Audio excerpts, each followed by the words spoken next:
Well, hello there, and thank you for listening to another episode of the Property Management Podcast with That Property Mum. Now, I'm your host, Kylie Walker, and thank you so much for joining me. Now, as I record this episode, I'm actually just launching the first podcast episode, and I'm sitting back here and reflecting on how far I've come. It's been a 2-year journey to get this show out into the universe. But then I was humbled by my guest in this episode today. What a journey she has had. Hayley Van de Ven is the powerhouse boss babe behind the top ReMax offices in the country. And as you heard in the intro, she's kicking her goals and then some. But it wasn't always the case. Like so many of our stories, just a few short years ago, Hayley was a broken mess, lying on the floor at her mother's funeral, wanting to give it all up. She eventually dusted herself off, got her shit together, and well, I'll let her tell you the rest in this candid conversation that left me feeling like, what more can I do? What goals am I chasing next? And how can I be limitless? The core message behind Hayley's thriving businesses. Let's dive in.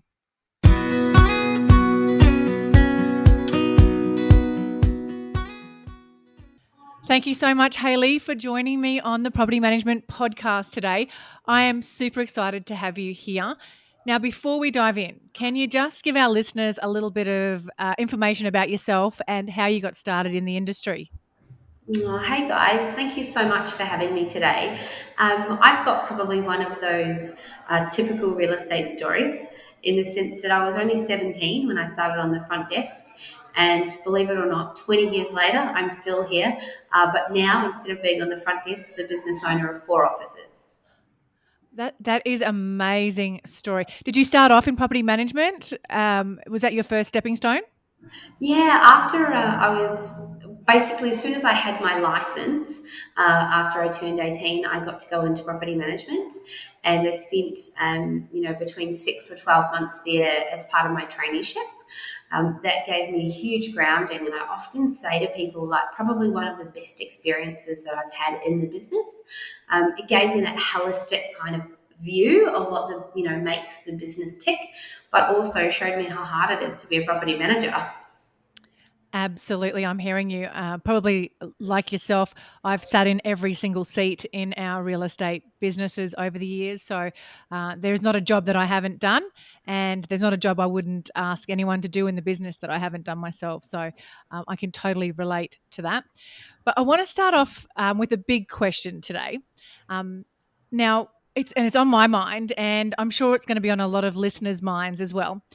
How do you do it all? Like, how do you run multiple award-winning businesses and juggle a family and still keep your sanity? And you make it look so seamless. What is your secret? Well, I'm so glad it looks seamless because it's a shit show. But that's, the truth of it, right? Having kids on their own, let alone trying to do everything else at the same time, is tough. And I think I've learned some really good, valuable lessons along the way about, putting some things in place to make sure that I still have me time. And I've surrounded myself with great coaches and wonderful mentors that weren't yes people, because I think it's super important to have people that are going to tell you the truth and that are also going to give you feedback that's real. And like, I'm the first to say that sometimes, particularly as a real estate agent, you get very good at real estating people. And you need to be like, okay, am I allowed to say S words? Okay, cool. Just checking. Just checking. It's like, don't give me that shit, Hayley. You actually need to make sure that you're taking time out, and it's such small things. Like, I have a psychologist, I have a real estate coach, I have a personal trainer. I do all of those things and invest really heavily in myself to make sure that I'm still able to be intact, because I'm no good to, our team and our family if I'm falling apart. Absolutely. And have you had times that you have fallen apart. I know personally I have. I've had heart conditions. I've had burnout. I've had meltdowns after meltdowns. Have you been there? And what, I guess, tools have you used to pull yourself back out apart from all of that amazing support that we all need? Yeah. In the start of 2020, I was a broken mess. Just before COVID hit, just in time for the pandemic. My mum died sadly in 2019, and it just ruined me. And I literally, I'd had the business then for almost 4 years, and it had been a really tough time. And I had, battled through cancer with her for those few years, and I was just broken. To lose her after that was just like, it actually almost ruined me. And I remember laying on the floor at her funeral. This sounds silly, but I tripped over a pot plant. And I just laid on the floor and cried. And I just thought, Jesus Christ, Vandy, you need to pull yourself together. And, bit by bit, I sat down with my mentor, Sherry Storer, and I said to her, babe, I need some help. I need to get my groove back. I look terrible. I've lost my confidence. I've lost my zing. I need to turn this shit around because, being where I am right now is not where I want to be, and I want to feel good again. And my mum would not want me to give up. And, I want to do this for me, but I also want to do this for her. Can you help me? And she kind of just went, babe, all right, let's do it. And she picked me up and she dusted me off, and we put some really big plans, big, hairy, audacious plans in place. And then I just implemented them. And the difference, probably in my story and some others, is that one of my highest values is just getting shit done. And once we had a plan, I just got shit done. That is so much. I am very similar in that respect. I think you've just got to roll up your sleeves and get on with it. Not, I used to be an overthinker, but now it's all about action and implementing. I mean, I sat on this podcast for 2 years, so finally, it is now out in the universe. So I can totally relate to that aspect of your personality. And look where you are now. I mean, you've just off the back of the ReMax National Awards, winning awards for the second year in a row. That is amazing. Yeah, it's pretty exciting. I remember in the start of 2020, one of my goals was to be the number one ReMax office in Australia. And at that time, we were about number five. And everybody kind of, I don't know, everybody, that's probably not the right way to put it, but I'd had people say to me, oh, that's a bit ambitious, or, that's a bit of a tall order. And, they weren't putting me down, but they were squashing my dream. And I thought, mate, you don't know me very well, do you? And then off you went, and I think sometimes it's okay to use that doubt that other people have in you as fuel instead of fear. And it's okay to, use those external things that you can't control as the fire that drives you to go to the next level. And I certainly think that I've done that in our journey. Every time that somebody tells me I can't do something, I'm kind of like, oh, that's cute. Anyway, and off I go. Watch me. Now, I've always been an independent brand, and I never really thought about joining a big brand, to be honest, mainly because I had no idea what I was doing, and I didn't want them to realize that I had no idea what I was doing either. But what about you? Why did you go with a big brand agency, and why ReMax in particular? Yeah. There's a couple of reasons for me that I love being part of a brand. I love being part of a community and a culture. And we're very much our own ecosystem, as in our four offices are very like we lean on each other, we supply on each other, we kind of bounce off each other. But I really see the importance in a tribe or a culture, or being surrounded by people that are on the same dream and same mission, support the same values, and that are all striving for the same thing. I think that's something that has really resonated with me with the brand at ReMax. Their ethos is about thinking bigger, and it aligns beautifully with who I am. And when I've gone to them with crazy big, audacious goals like buying this, business last year, with an extra 600 managements and an extra 18 salespeople, there would be other brands out there that said, no way, like you can't do that. You've only been in business for 4 years, blah, blah, blah, blah, blah. But Joel was like, do you reckon you can do it, Mandy? I was like, of course I think I can do it. I'm not talking to you about it because I don't think I'm going to fail.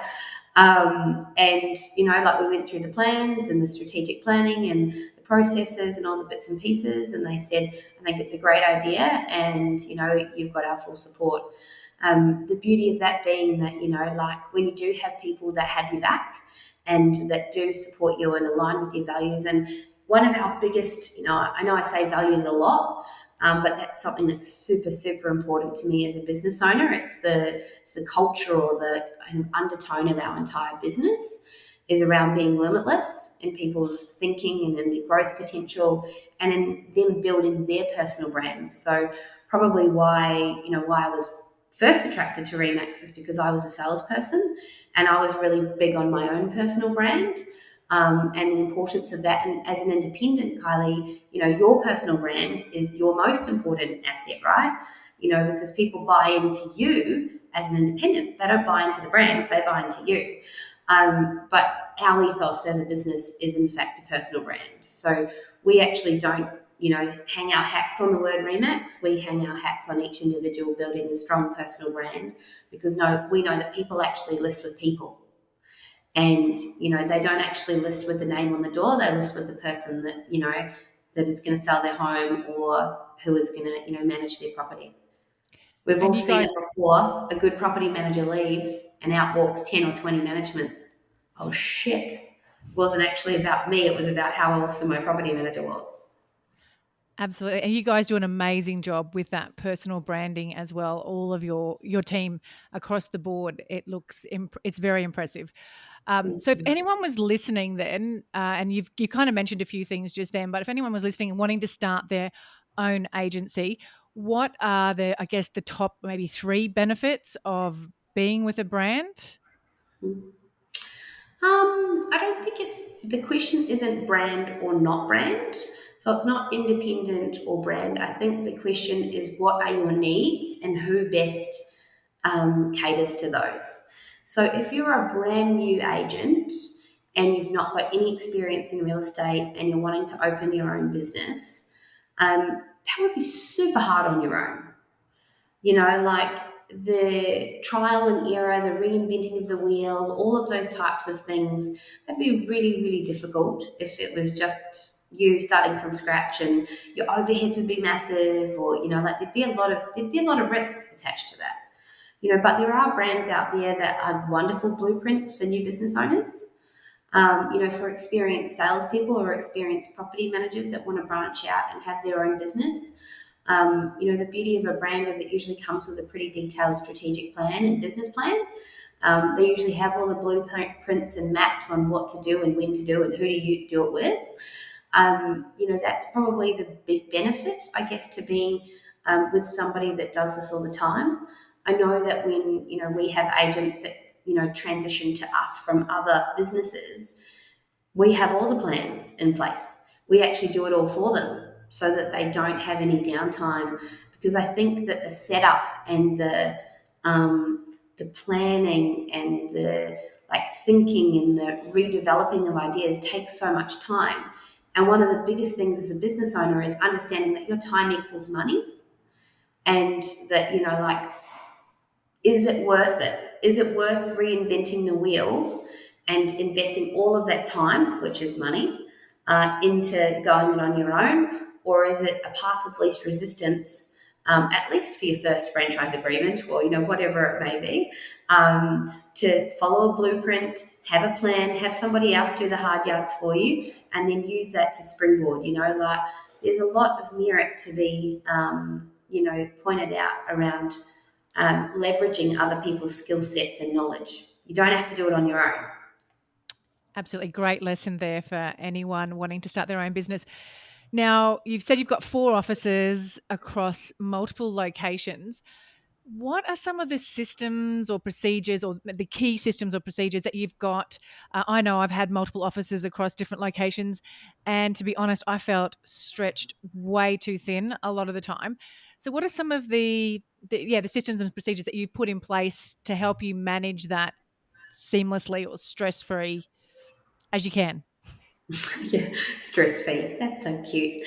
I think, like you have to, as the business gets bigger, it definitely evolves. And one of the things that I'm really big on is, like with innovation, is not being too proud to say, you know what, that's actually not the right path for us. And we can change that. I don't, look, we've tried things in the last 6 months that have not worked. We centralized our services for a little while, didn't work. That's okay. It's not actually the end of the world. We can decentralize, which we've now done. The importance of people again has been highlighted to me around the fact that having great leaders in the business and having the people that align with the same principles as we do, as in, like, do they understand how important it is to, lift the lid off the jar for people, to, lead to empower and to encourage as opposed to squash and discourage? That we're really, really big on a few of those things, and they're things that I've learned the hard way. I've definitely brought lots of people into the business that were not a great choice. But as a leader now, I'm far more reflective and far more proactive instead of reactive. So when there's a problem that occurs, especially from a people perspective, I've learned not to just hire the first person that comes along to fill a gap, especially in property management, because that usually costs you a lot of money. um, but it's just stuff that goes, along, the track. You learn as you go, and it's okay to make mistakes because everybody makes them. What's not okay is, not learning from them. Absolutely, that is very, very true.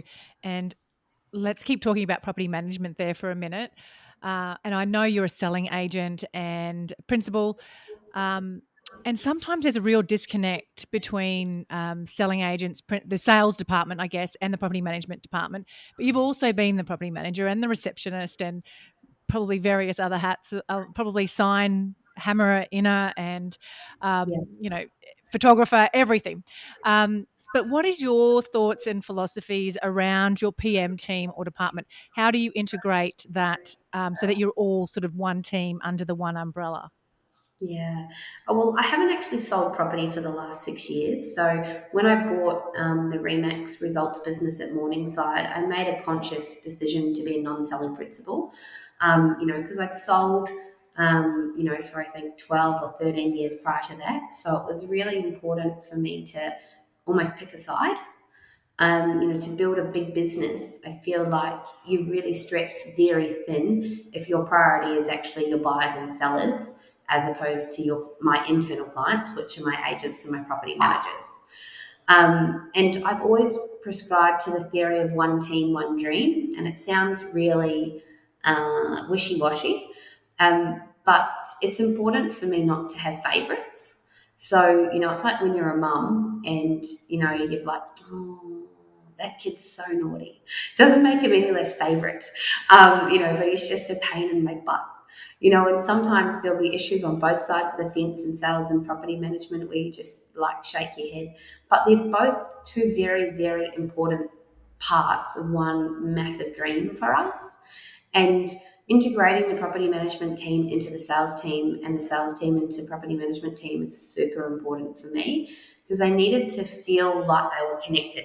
One, from a referral base, because we've got 1,000 managements within our business. So it's important for, property management to feed sales and sales to feed property management just as much, but also for them to have each other's backs.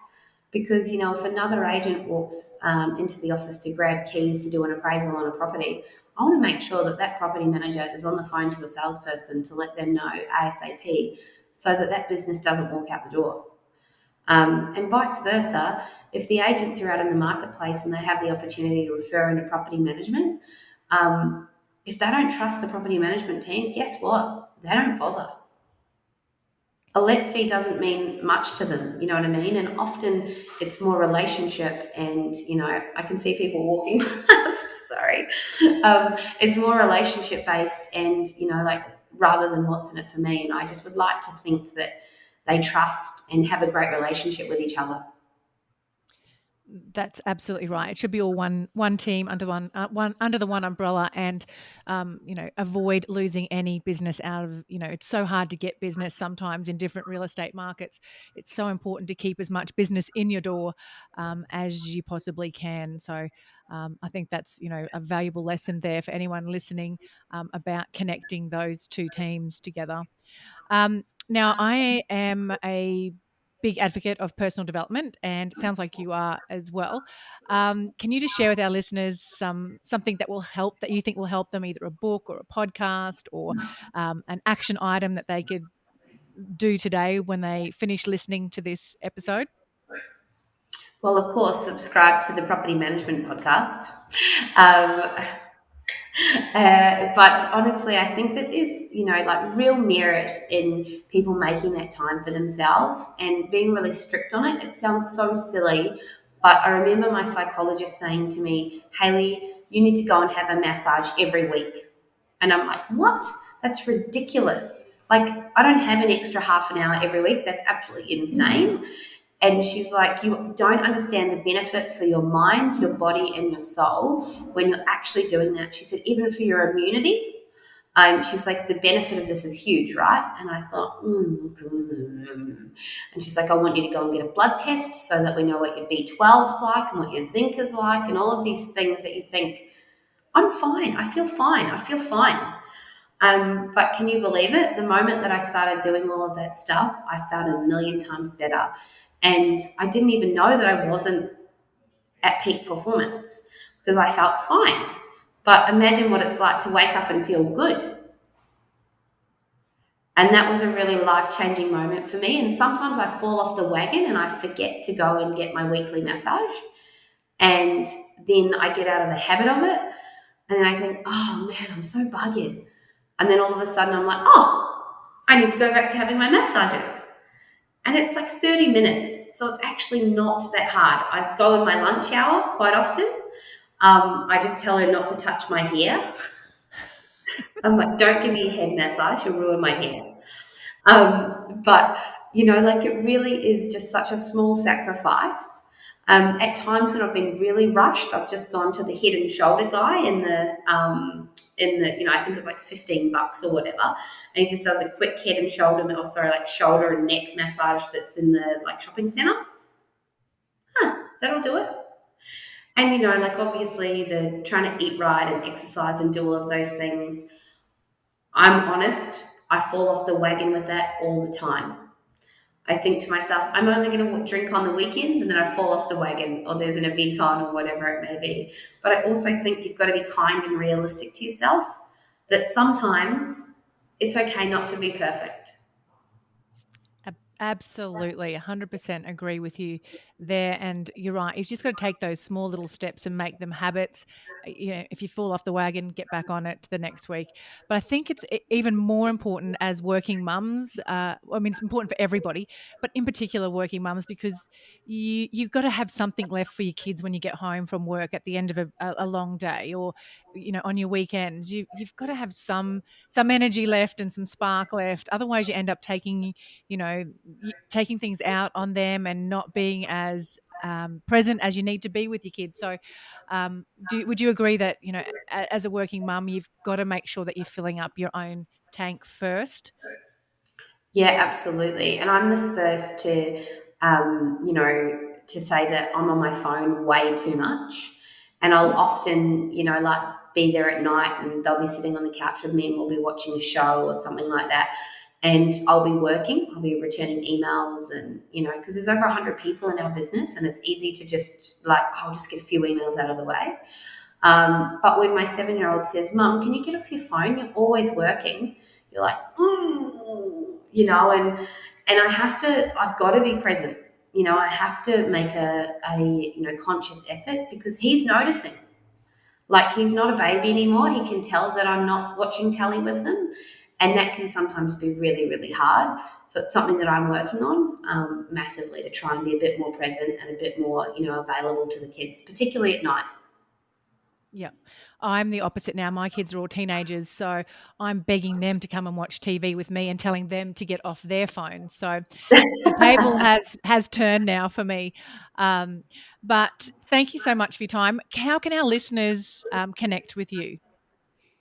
Oh, honestly, I really thrive out of being there and supporting people in our industry. So anybody can connect with me on Insta. I'm just at Hayley Van de Ven. Obviously Facebook. And look, if somebody wants to have a chat, I'm always all ears. Feel free to give me a call. I'm sure you'll put my details in the notes. I will definitely. Thank you so much, Hayley. I have loved connecting with you again, and I look forward to chatting with you as we get more episodes in the bag. Oh, thanks, darling. Always great to see you. And thank you again for the wonderful session that you did with our team. It's been one of their favourite ones in the last year. So, yeah, again, we'll have to have you back. I loved it. Thank you so much. Hey there, I know your time is valuable, so thank you for spending it here. Now, if you are someone who is serious about growing your property management business and you'd like to learn the systems that I've put in place inside my own business that consistently brings in 5 to 15 new management leads every single week without me having to do anything, then go to the show notes and click on the link to get on the waiting list for the Growth School, and you'll get notified when it launches. Until next time, my friend.